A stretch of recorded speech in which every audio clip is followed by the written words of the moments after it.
हमारे चैनल को अवश्य सब्सक्राइब करें और नए अपडेट्स सबसे पहले पाने कि अभी उत्तर प्रदेश सरकार ने और केंद्र सरकार ने पेट्रोल और डीजल के दामों में कटौती की है। ये वाकई में कटौती या चुनावी एजेंडा है? देखिए, अगर कोई चीज़, अगर आपकी मोबाइल की कीमत 5 रुपया, उसे 50 रुपया बढ़ा करके और उसमें 5 रुपया घटा दिया जाए, जिसे आप कटौती कहेंगे, ठग कहेंगे, ये ठगी है।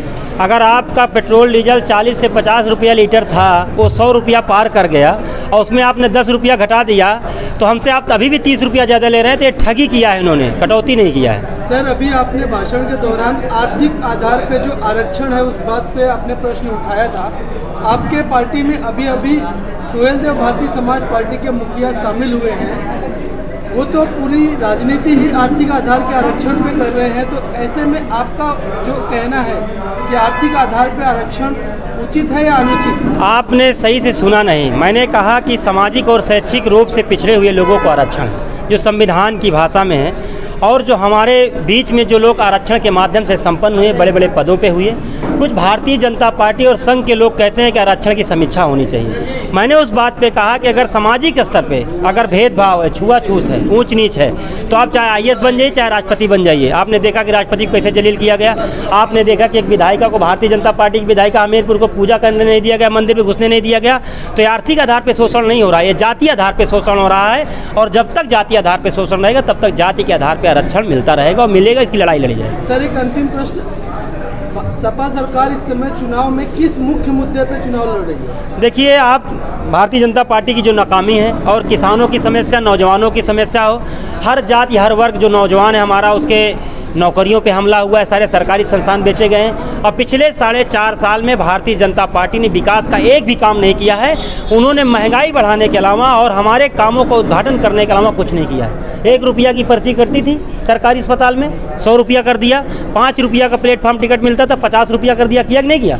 तो जो महंगाई है, जो अन्याय अत्याचार हुआ, जो अपराध बढ़े हैं और जो आरक्षण पे हमला हुआ, नौजवानों की नौकरियां जो खा गई सरकार, उन सारे मुद्दों को लेकर समाजवादी पार्टी मैदान पे है। अच्छा, ये बताइए सर, प्रशासन किस नज़रिए से काम कर रहा है? प्रशासन एक पक्षी नज़रिए से काम करता है, पूरी तरह से भारतीय जनता पार्टी के एजेंट के रूप में काम करता है। आपने देखा, पूरे थानों का सर्वे कर लीजिए, सबसे ज़्यादा कोरोना काल में दलितों, पिछड़ों और मुसलमानों पर मुकदमे दर्ज हुए, और उसके बाद अगर किसी पर दर्ज हुए, समाजवादी पार्टी के कार्यकर्ताओं पर मुकदमे दर्ज हुए। पूरे थानों का आप समीक्षा और सर्वे करिए।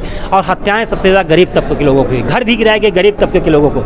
और जो अपराधी है वो भारतीय जनता पार्टी में संरक्षित है। आपने देखा लखीमपुर की घटना, उसके बेटे ने किसानों को कैसे रौंदा, आपने वीडियो भी देखा होगा, लेकिन न उसके बेटे की गिरफ्तारी हुई, न उसके पिताजी को इस्तीफा हुआ। वो अमित शाह के साथ मंच शेयर कर, आप कल्पना करिए कि एक गृह राज्य मंत्री अगर गृह राज्य मंत्री के साथ, गृह मंत्री के साथ अगर मंच शेयर करे, उसके बेटे को कोई पुलिस अधिकारी क्या हिम्मत कर सकता है कि गिरफ्तार कर सकता है? तो किसानों को भी न्याय नहीं मिला, हाथरस की बहन को भी न्याय नहीं मिला। ऐसे जो हमारे नौजवान एक मारा गया जौनपुर में पुलिस में, उसको भी न्याय नहीं मिला। और जो कानपुर का, हाँ, छोटे लाल दिवाकर को न्याय नहीं मिला, अनीस कनौजिया को न्याय नहीं मिला।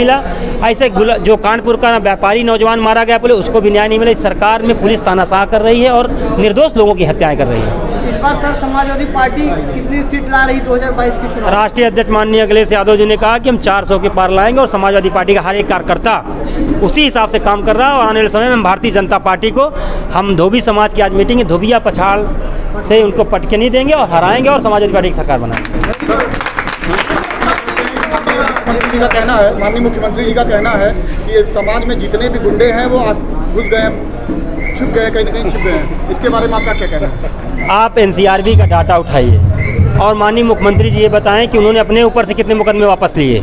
माननीय मुख्यमंत्री जी ये बताएं कि जो अभी जो हाथरस कांड के जो बहन के माने बलात्कार के आरोपी थे, जो अनीस कनौजिया के हत्यारे थे, जो छोटे लाल दिवाकर के हत्यारे हैं, जो कौशाम्बी के मखदूमपुर में मारी गई बहन के हत्यारे हैं, और जो यहाँ तक कि जो निर्दोष लोगों के, हमारी माताओं बहनों के जो हत्यारे हैं, उनकी गिरफ्तारी कब होने जा रही है। एनसीआरबी का डाटा आप देखिए, कैसे रेप की घटनाएं, बलात्कार की घटनाएं बढ़ी, हत्याएं बढ़ी हैं। तो अपराधी कहाँ हैं? आप देखिए कि ये शाह कह रहे थे कि हमें दिखते नहीं हैं। अगर ये हत्याएं जो बढ़ा है, जो डाटा, कहाँ से आ गए अपराधी? ये कौन है? मुख्यमंत्री जी बताने का काम करें। धन्यवाद आप लोगों